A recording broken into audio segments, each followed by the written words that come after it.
kata smart GSM anabi sinata kibarol to meli alon ko wolle be mbul jambi ka fo me kuma ke kibarol me alon ko kedayi kuma ta nyin lokun kono wala folo kuma kam me alon ko na ministry kunda men be nim bantala bankol tema ya fintindi ka kuma faniyandi kibar kayto le dole men sa fenu ka fo ko man ta kunda ne jamani e signalo ke kambe la pour que gambian ko deport nan ke buruni nan banko kam albamu ele fanan jaman man sakunda fanan nata kuma kan fintindi ka ko faniyandi me alon ka press release abotana jaman foreign ministry le albo kibaro fanan sotola alba kibaro sotola fanan ko gambia din do ka fa muhammad gori murtanan ka bona libya mamme o fanan ba shada kan man toro men late kan libya nin fanan ikamo wa fije nyamin albo kibaro sotola alba kibaro sotola fanan commission sefen kware walam kisi surol men be kere ka ba jane commission men be jibero ke kan ya jam anade nyol ela soto e brodun ta bankona fulol to nyama na soto fendo o fanan albo do kibarol soto la melketa nyi lo kun tambila anin kibar to malo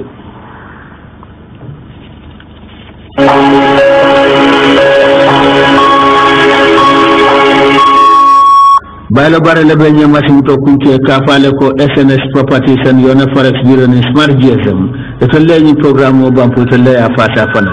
kibarol to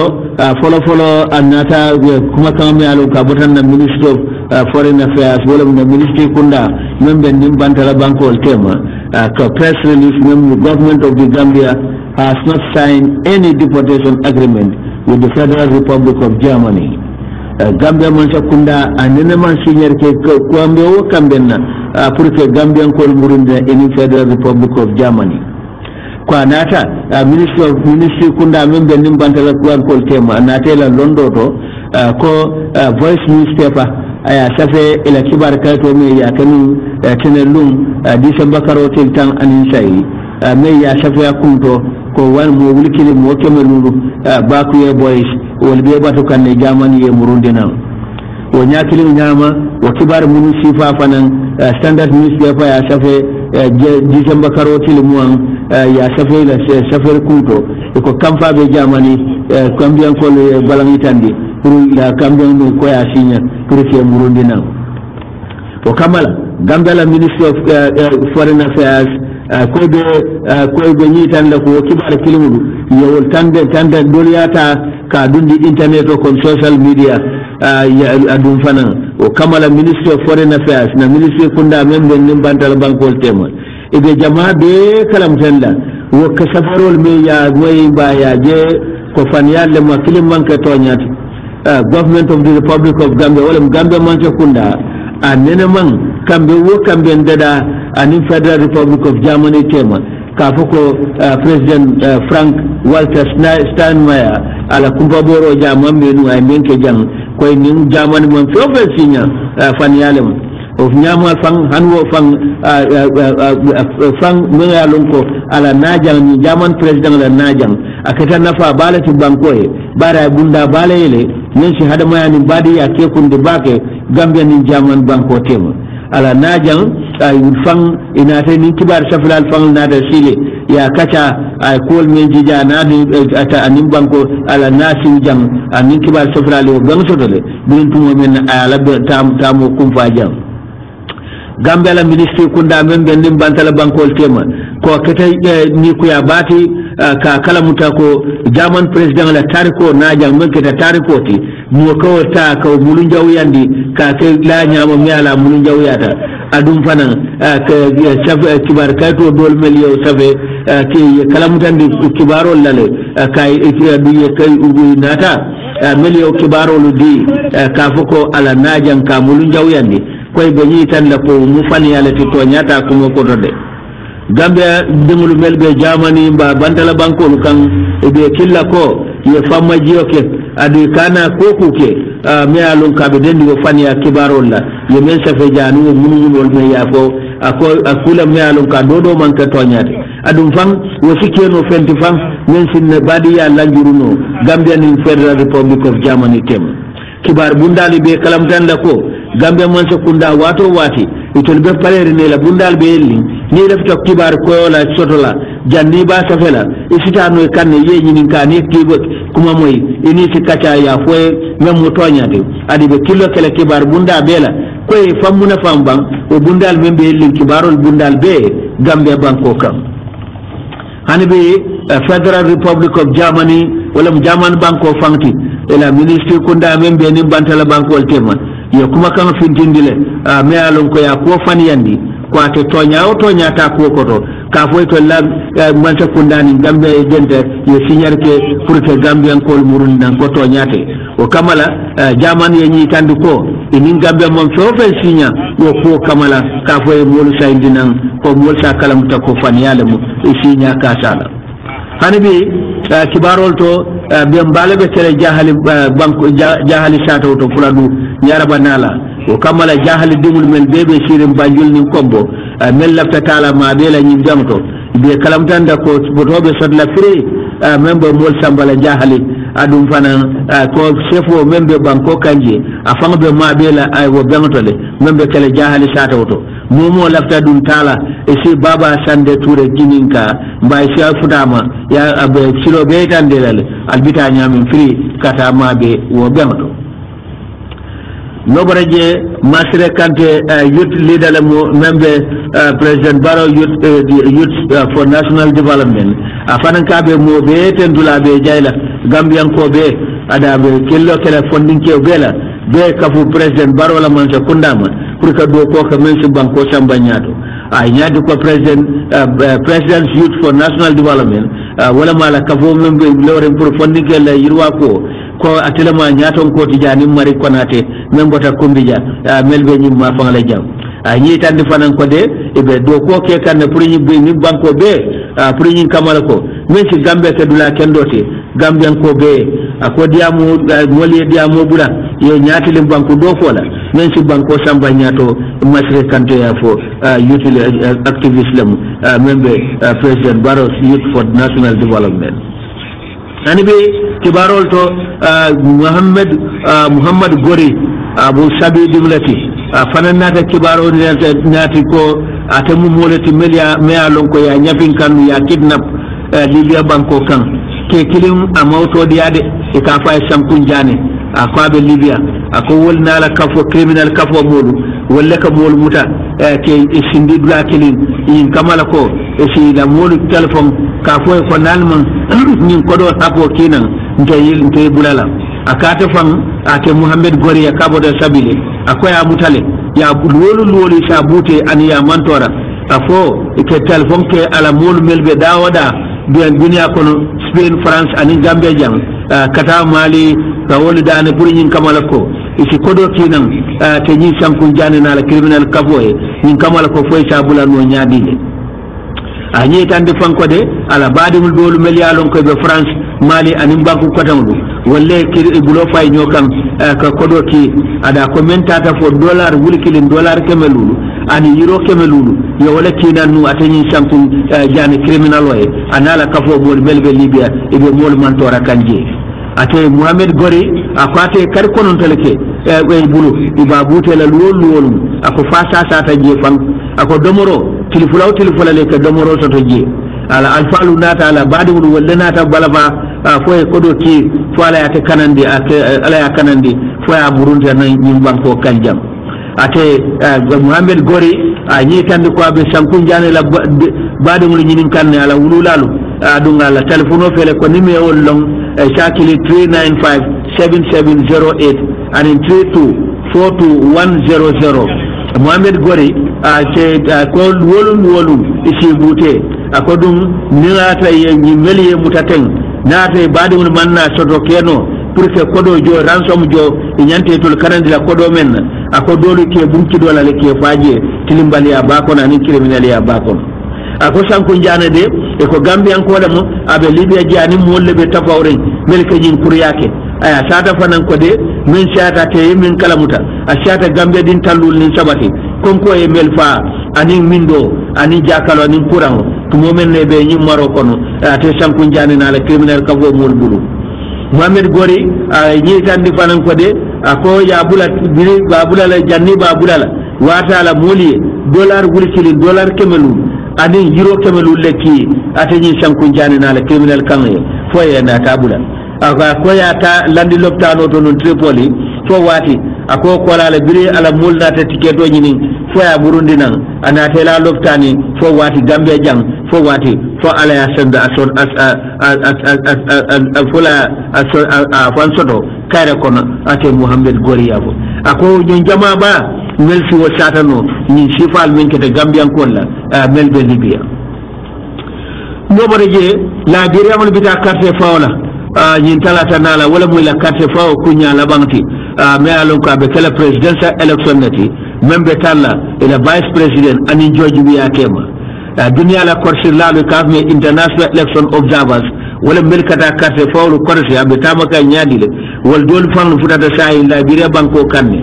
pour kata nyin carte faw korsi bake me alon ka be kala ta akeda tariko no sia bale be kering anene nyong no sia fam nene sembo ma wara men mina sembo wata dol beti men nene kata Liberia banko kan ECOWAS wali mul kile ba Liberia mu ECOWAS banko dinglati kafu dinati wal fane alfal wulindi mel bota banko kan taring kata ni bang kata korsirola ke election monitosti ba kay ke korsirlati ni carte fo membe kala Liberia entala sanala o jamalamu alfa bado membe Gambia senior politician Gambia dinglamu honorable Ablaye Suku Singate ya tele tombong kata ECOWAS tola kata nyin carte fo korsi membe kala Liberia abe alfal kon ECOWAS la alfal kon belti tita itata futata morobe nyi lokum fala kono honorable Abdoulaye Suku Singate nata ya bulandi o alfal kono kata nyi presidential election jibe membe kala morobe membe kala Liberia Abdoulaye Suku Singate atemu molati me alonko adabula tawdo ku sifalto bake ECOWAS kavotoe kata carte fawlu yinka aninke jibe aninke korsi ben ya lonko aketa ni sanji tan tambila be abodo ko ke kanu ECOWAS abe kafure ECOWAS la alfalma meltata carte faw korsi men keta Ghana la presidential election ti 2008 sanji tan nin kilin komanto mba sanji kononto komanto anatake mo fananti alfati me alonko ECOWAS la alfalem fanan mati men tata carte faw jibe men keta presidential election ti 2009 ben keta ate safo men keta num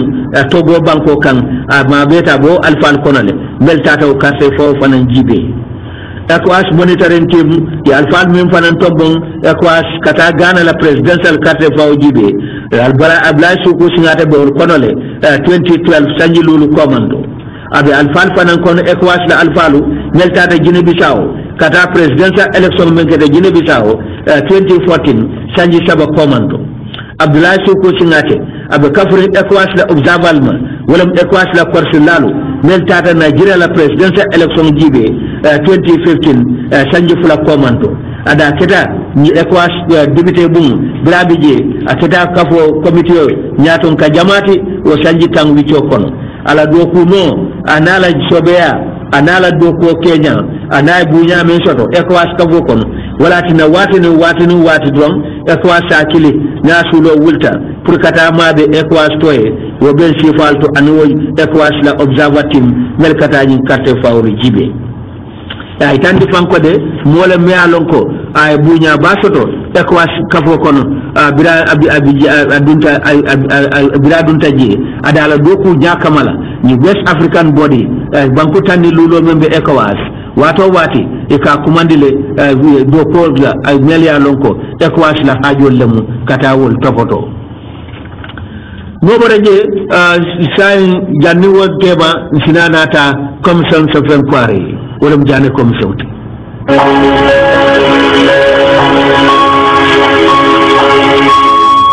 ana be badumlu sai sita jane commission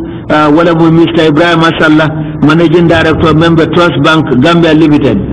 kalendung December karotil tannin sai ya kili kwataka ya samandi kwatake kai ne dan ko jane commission account wal me alonko former president ya jamme yele wal kono kanila family farm account dolu abe kata abe diamula tumo men jane commission nyatin account wal me alonko former president ya jamme yele nu ala bank salla ya itandiko ako operation save the baby account ani AU account ani first ladies conference account wala January karotil wonni sabati 2017 ko dola me alonko atata fo dalasi wuri kemelu dalasi wuri mo kemo woro tan nani ani ngudo to bon ani kononto ako banque nata ko do ta ka juro setul juro me alonko ila juro men de ya jamme kanla ako ko do ta ka bindu wolton ay yintande kama long yeji account o yele dalilo men nade ako bari ko dite laari wo account to be biti lo men hade mi sala atenden da kay tan di fanan ko ako ko do fanan joje men ta da fo dalasi wudi keme so dalasi wudi tandulu bi ba account o yella ako bari imanna na fe ngondi wa AU first ladies conference account ko fanan dalasi account bi jele yo yela no efre karo kon 2006 asay anyi tandiko Mrs Elizabeth Adams tenamba jayti ani fantasy director member social welfare wala la signoro belare account o bala akoy la mala bango account la wala dalasi wuli saba dalasi kemo kononto ada ko balance o men tutaji ko do men tutaw account o million fulale o wuli tanana wuli lulu kemo woro mon anin di wudo tansay ni worawla akoy ko do men deposit je bundi je a total o kanyen to dalasi million fula wuli kemo lulu wuli mon anin saba dalasi kemo kononto dalasi tan saba del lulu higher education support account sallay jitan ko yow yela no 2013 adu mella signoro be laari wo bala walla abulay sallati ani joguba ako folo ye wondundi je wala mu cegoti ko do ben kanyande dalasi wuli kan ako dalasi wuli kononto kemelulu tawro wala dalasi lulu ina taw bondi je bi mo account to ako kemena dalasi moni lu don be laari je BAC and PEC Deputy la Committee Flow wala account Mr. Kalilu Bayo ako Mr. Kalilu Bayo and Nuature wala signoro bilari wala ako follow transaction follow min kata je ya yeli August karoti wala 2012 ko do la min kanyante wuli kemeso do wuli muanni saba ka wala dalastandu ako ila ma laban o account la o kata April karoti lulle 2017 ako balance o min taji wuli tankonon ko wuli woro kemi say kawro wala dal soro wala nguru kan sabani say hanabi abi sallama di amuna trust bank la sutiyode ako account do fana me ya tola ikafa hospitals for the treatment of HIV and AIDS ako yo fana yelele ay commissional kalam tandide ako dalas account bi jele ani savings account yo yele to adu mo kilin wala la signoro binaro account bala ako yo yele ni September karotili September karo kono 2007 ako former president a durande la signoro binaro ni account bala a ni tan ni fanan ko de ma folo min keda account wala September karotili mo ni wala 2007 ko do la benta da wultan nan wuli kononto yo wala bindi account ako labang mi ya lon ko ma taw account wala January karotili mo ni saba 2017 ako dum wanya ako deposit o men kata je million killing wuli kem woro wuli tawro wala wuli woro kam woro wala tankonon to dal ci fulani ngibutu woro ako ye kodo men ta deposit ye kodo men botaje atata fo dal ci wuli kem fula ko banque yo ke julola jola julome a lonko ya jammele ate la banque anata nyillaje fanan ko inata kodo fanan do dundi mi jodo do fanan jo min kanyanta wuli buwan wo account kilin misa sallam na ta sedi ako ina ta dalasi wuli kemo wala wuli kannan ni sai akoy yo fanan dole me alon ko la dola account akoy la ma follow min keta woto wala September karotil mo ni kilin 2007 yo kodo ben dundu dola account ako dollar wuli talulum ako me yo joje wala juma SG janati ako ila ma folo ila labang mi ma taw account wala dollar wuli talu dollar wuli say kema nani taworo ni kilin ani senti tan say ni konon ada yillaje ko mo kedanu ako November karo tilmo ani say 2007 ye cheko fanan jo benta da fo dollar wuli kemi saba ako December karo tiltan ni konon 2007 ina ta ko do fanan jo benta da kanyen dollar million kilin ada ko be dun taw account le wo botana wo dollar million kilin wo botana Republic of China on Taiwan o tambore comme sona la nyaton ko do memu la ami ben sudati ayin dani ayin ya bisa sallan ninka kasi kada ko beke ka comme son makoy ni ceku folol men deposit je wo account to wo botana min to de anin ila kodo habobe kanyinta jollala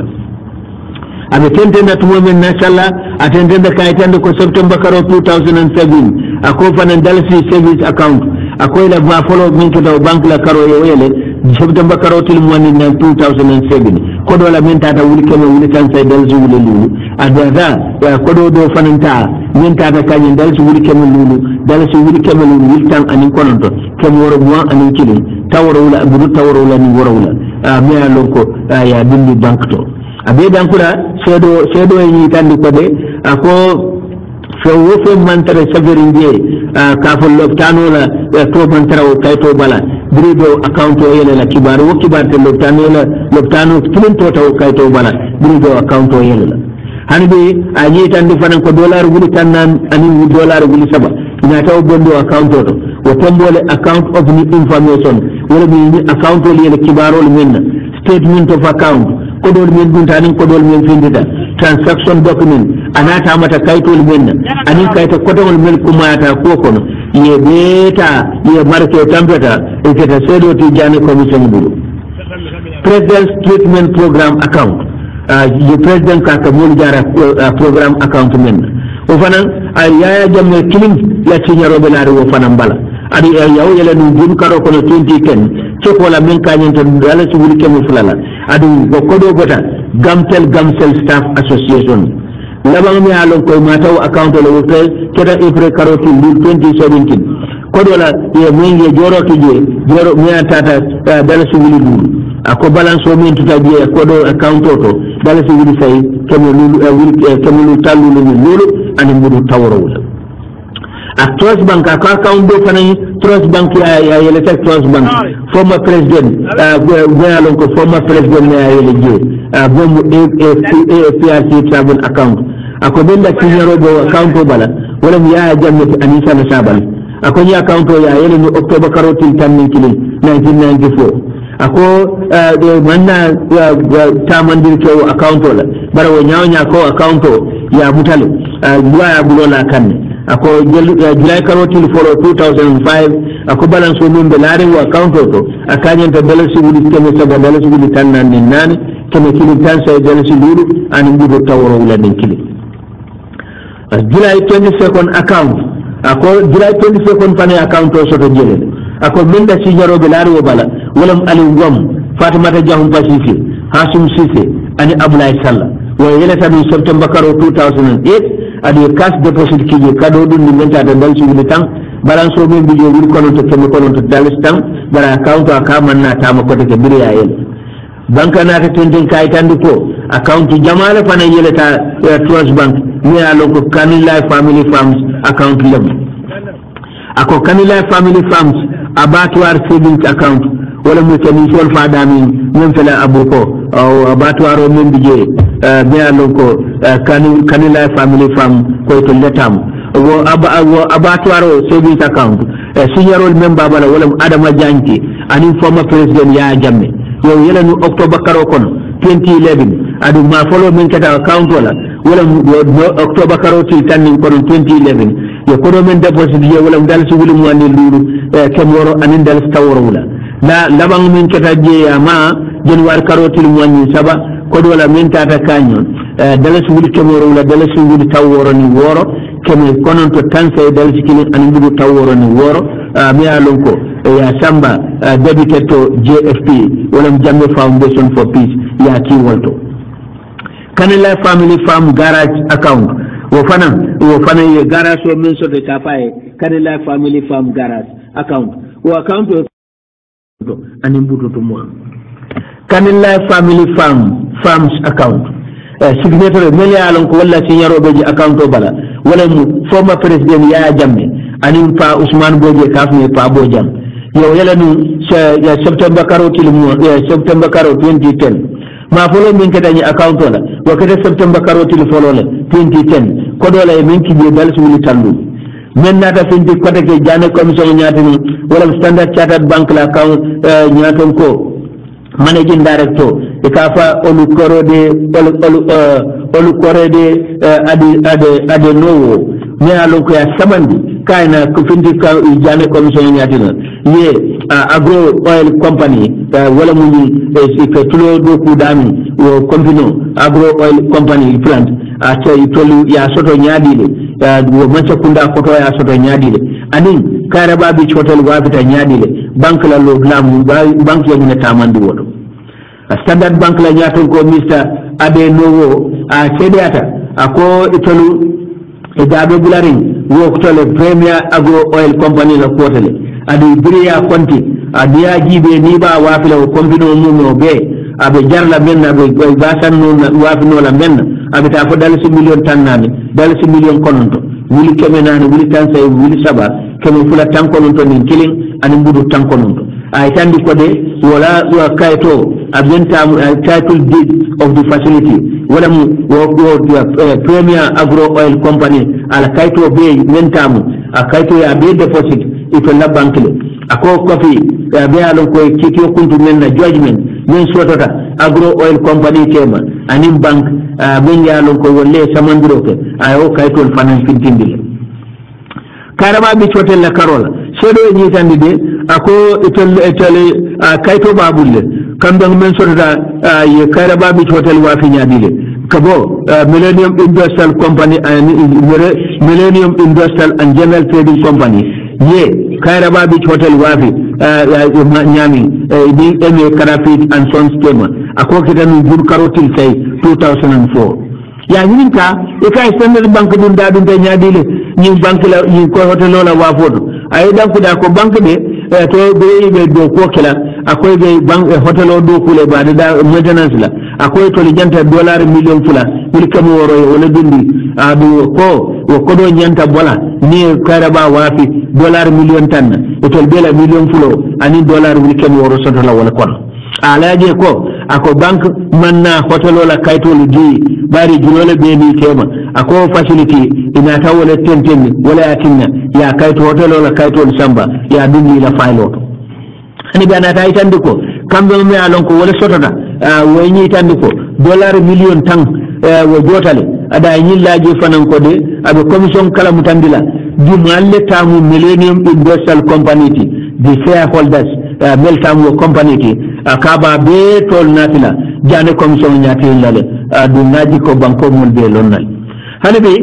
me alon ka be dendi relevant document kaytol fanan membe dendi agro oil company la ani juma ani fanan karaba bi hotel wafita nyaadile wo kaytol be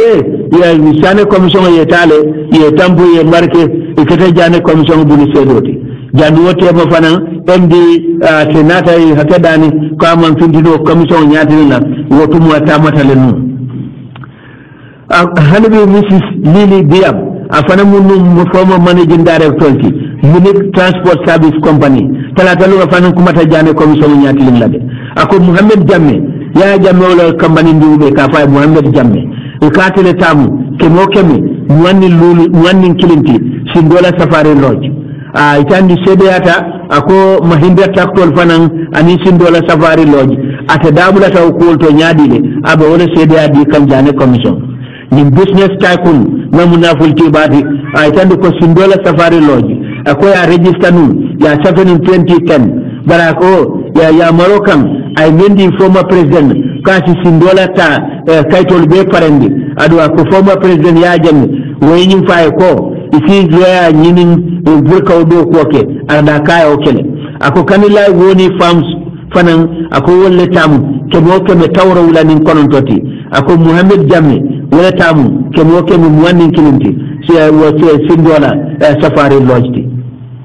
Karamba Jawara principal banking officer member Central Bank of the Gambia atel nata governor jane commission afana fini da jane commission nyatin member denni transaction account jamala me alonko office of the former president ya Jamme ay wolle yeleni Central Bank ay tande fanko de account follow mu dollar account leti me alonko ministry of finance le kata mande e ka fa second seto account me ya ele August karotin say 2008 adu melia mara wala ministry of finance adu yele kodo men na kanyanta dollar million fula wuli kemo woro wula wuli tawro wula wuli woro wula kemo kilintan anin woro wula anin senti tanlu